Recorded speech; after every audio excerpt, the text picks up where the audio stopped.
31 minutos pasaron de las 4 de la tarde, 34 la temperatura en el AMBA, está calentito el asunto, lo mismo que en Casa de Gobierno, está bastante calentito en Casa de Gobierno. Bueno, estamos ya hace unos días desde que se conoció, o más o menos, el proyecto de modernización laboral, es que nos estamos ocupando del tema porque consideramos que es un retroceso de 2 siglos en legislación laboral lo que nos propone el gobierno. Pero en esta oportunidad tenemos la suerte de estar comunicados con alguien con quien ya en alguna oportunidad lo hemos entrevistado. Es un hombre que sabe de trabajo, fue ministro de Trabajo de la provincia de Buenos Aires. Se trata de Oscar Cuartango. Oscar, desde La Patriada te saludamos. Mi nombre es Quique Duplá. Buenas tardes. Buenas tardes, un gusto estar con usted. ¿Qué tal, Oscar? Un gusto. Muchas gracias por atendernos otra vez. Muchas gracias. ¿Tuvo oportunidad, porque son pocos realmente, es un grupo muy minúsculo que tuvo oportunidad de leer un poquito más en profundidad lo que sucede con este proyecto? ¿A usted le llegó? ¿Tuvo alguna oportunidad, Oscar, al respecto? Para ser honesto, lo tengo el proyecto. Bien. Le he pegado una leída por arriba porque es muy trabajosa la lectura en función de que son muchos los artículos. Inclusive es bastante complejo el tema, porque sí, derogan leyes y otras cuestiones que tienen que ser cotejadas no solo con el proyecto, sino con la ley anterior. Es decir, hay que estar tranquilo durante horas en un escritorio o en una mesa, claro, llevando adelante el trabajo o en doble pantalla con lo que la legislación vigente que deroga y el proyecto, ¿verdad? Claro, artículo por artículo sería, claro, exactamente. una lectura Pero comparada. tengo una idea aproximada del proyecto, del contenido y a partir de los efectos. Te anticipo una cosa, yo creo que ninguna reforma laboral, no hay reforma laboral que cree puestos de trabajo. Tal cual. Es decir, la creación de puestos de trabajo pasa por la actividad económica. Es decir, sí, lo que sí puede hacer una reforma laboral es, según los contenidos que tenga, inducir, sí, a la regularización del trabajo no registrado. Esto sí. Sí. Ahora, después, no crea ninguna reforma, puede crear puestos de trabajo. Incluso hay un dato que va en contra de lo que pregona el gobierno, es decir, la apertura de las importaciones, sí, que genera una crisis en el sector pyme que hace que se pierdan puestos de trabajo. Claro. Ahora, en fin, el tema es que se está trabajando, se está jugando con mucho apasionamiento y con mucha vehemencia y con poca racionalidad. Ok. Porque es cierto lo que dijo Oscar, que ninguna ley genera trabajo per se. Esos son... Y si no estarían solucionados el problema del trabajo, y como la ley de la felicidad, qué sé yo. Tal cual, nos obligan a ser felices. Claro. Pero de todas maneras, digamos, mientras las legislaciones laborales del mundo, Oscar, están avanzando hacia menos horas de trabajo, para que haya más tiempo de ocio entre los trabajadores, aquí es al revés. ¿Vamos al revés del mundo o no? Es así, pero primero destaco un detalle. A ver. La reforma propuesta no contiene ninguna cláusula, por lo menos hasta donde lo que yo he leído, no contiene ninguna cláusula que implique un beneficio para los trabajadores o para las pequeñas y medianas empresas. Okay. Claramente está hecho por los estudios grandes que asesoran, laborales, que asesoran a las grandes empresas y que asesoran a la Unión Industrial Argentina. Esto no cabe ninguna duda, porque inclusive están los voceros circulando por los canales de televisión defendiendo el proyecto.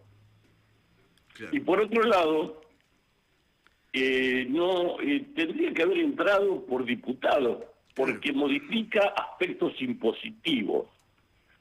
Y no es un eufemismo esto. Precisamente la ley dice, en el título 25, reducción de la carga tributaria es el título, lo cual ya te marca el carácter tributario, parcialmente tributario de la reforma. Y el artículo 192 dice, díganse sin efecto, a partir del primer día del mes inmediato siguiente a la entrada de vigencia de esta ley, el impuesto previsto en la ley de impuestos internos, texto sustituido, una cantidad de números de leyes que yo no voy, pero digamos, claramente A ver, hay temas impositivos. Y el capítulo segundo tiene un título que se llama Otros impuestos. Y el artículo 193 dice, sustitúyese a partir del primer día de inmediato siguiente a la entrada en vigencia de esta ley, el inciso tal del artículo tal de la ley de fomento de la actividad cinematográfica. Es decir, claramente tiene contenido impositivo. Debió entrar por diputado y no por senador. Ese es un detalle no menor. Creo incluso que algún diputado lo cuestionó. Sí, Paulón, el diputado Paulón. Bueno, no sé qué va a hacer, pero esa es una cuestión no menor, un tema no menor. Claro que sí. Claro. Después, por ejemplo, entre medio de el berenjena, el artículo 194 dice, deróganse las leyes números, y ahí larga una chorrera de números como de 20 y pico de leyes. Con lo cual, tiene que ser tratado en profundidad, porque, por ejemplo, entre esas leyes está el Estatuto del Periodista. Sí, que prevé la doble indemnización. ¿Cómo? Que además, está el Estatuto del Periodista que dentro de muchas cosas prevé la doble indemnización, pero también se declara esenciales muchas actividades que hoy no están declaradas esenciales, y algunas que creo que hace como una diferencia entre esenciales y como elementales. Claro. Exacto, es decir, pero digamos que yo pongo el énfasis en la derogación, porque derogarse las leyes, y dice la 1208, que debe ser la del periodista, 14, y un montón de leyes. Es decir, cada una de esas derogaciones, cuando se deroga una ley que es un cuerpo normativo como el Estatuto del Periodista, merece ser tratado en detenimiento y específicamente. No puede derogarse de un plumazo varias leyes o estatutos en una ley ómnibus, ¿verdad? No es una buena técnica legislativa, por lo menos. Claro. Oscar, te hago una consulta, te habla Manuela. A mí me gustaría saber cuál es tu opinión, ¿no? Con esta idea que tiene el gobierno de tirar por tierra los convenios colectivos y impulsar la negociación no tanto por sector sino por empresa, ¿no? Con esta idea de que quizás empresas más chicas puedan, o sea, el hecho de que los trabajadores negocien, ¿no? Por empresa, haya empresas que puedan resolver condiciones, aumentos más bajos de los que se hubieran definido, ¿no? En una mesa más grande, y eso se imponga al resto. Para empezar, es lo siguiente. Esto está llevando a al debilitamiento del colectivo laboral, porque un trabajador negociando individualmente, o unos pocos trabajadores negociando individualmente con los empleadores, es una hoja al viento en el vendaval del mundo capitalista, ¿no? Claro, totalmente. Ahora, sí, yo, por ejemplo, concuerdo que la diversidad, la extensión territorial de nuestro país y la diversidad geográfica que tiene, es necesario regionalizar por ahí en algunas actividades la negociación colectiva. Pero una cosa es regionalizar y otra cosa es pulverizar. Claro. Se puede, vamos a suponer, en la región patagónica, se puede imponer una negociación colectiva para ese sector por las características climáticas, incluso particulares que tiene, sí, que no son las mismas que en el norte, ¿no?, del país o en la pampa húmeda. Sí. Pero es de ahí que eso es discutible y habría que consensuarlo, habría que estudiarlo y habría que trabajarlo con la letra fina, con los sectores involucrados, es decir, con las pequeñas y medianas empresas, con los trabajadores y con los grandes empresarios. Pero acá no se ha hecho nada de eso. Las pymes no fueron consultadas. Los estudios que estuvieron trabajando en esta ley son los estudios de las empresas grandes y de las empresas transnacionales. Pero, por ejemplo, una regionalización sería sensata, pero esto no se busca una regionalización. Lo que se busca es debilitar el colectivo laboral y llevar a la negociación prácticamente. El ideal del gobierno sería la negociación cara a cara entre un trabajador y el empleador. Claro. Oscar, ¿qué le Y eso es la negociación colectiva está fundada en múltiples convenios de la Organización Internacional del Trabajo que nuestro país ha ratificado y a los cuales la Constitución Nacional, en la reforma del 94, le asigna rango constitucional.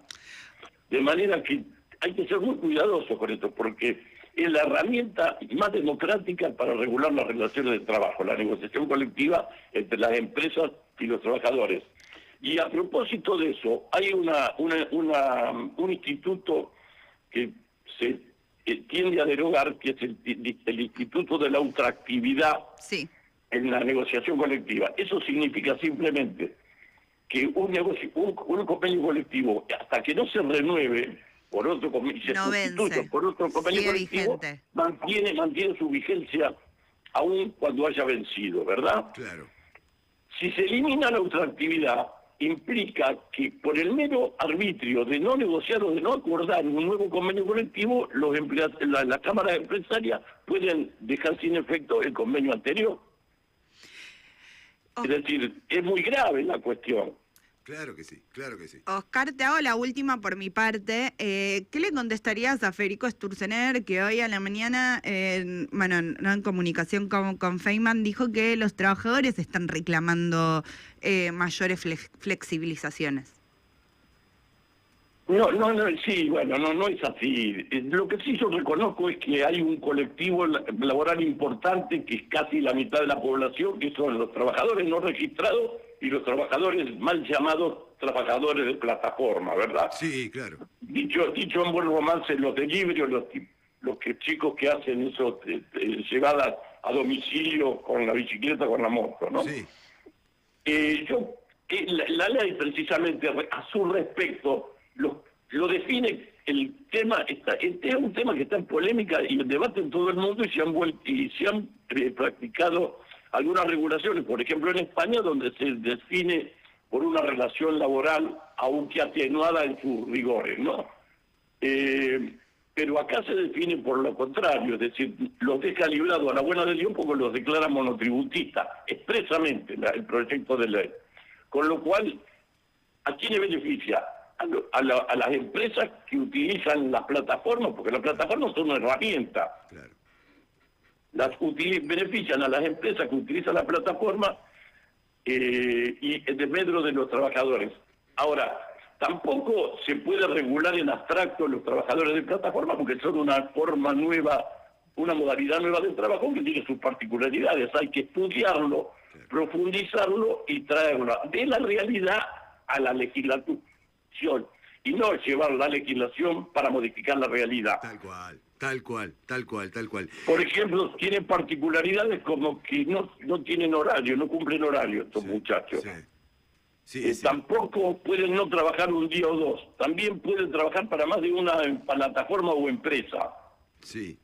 Bueno, eso tiene que ser tomado en cuenta y se tiene que regular de manera tal que proteja al trabajador sin desnaturalizar la forma que tiene de trabajo que tienen en esa plataforma, ¿no? Sí, bueno, pero también es cuestión de ponerse los pantalones, Oscar, porque acá parece ser que si es una empresa de aplicación, entonces no podemos hacer nada. El Estado puede hacer lo que tenga a mano. En todo el mundo se está haciendo. Claro que sí.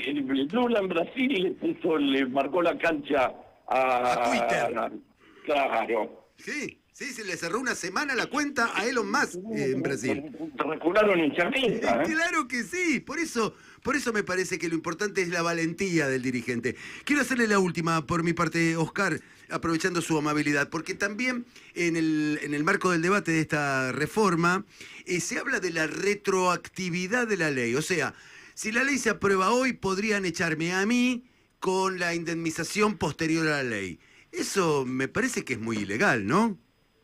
Sí, yo no he leído no he detectado ese artículo, no lo he visto. Okay. Pero claramente va a ser declarado inconstitucional. Ok, claro, perfecto. Incluso yo voy a concluir con una cuestión. Se habla de la industria del juicio, ¿verdad?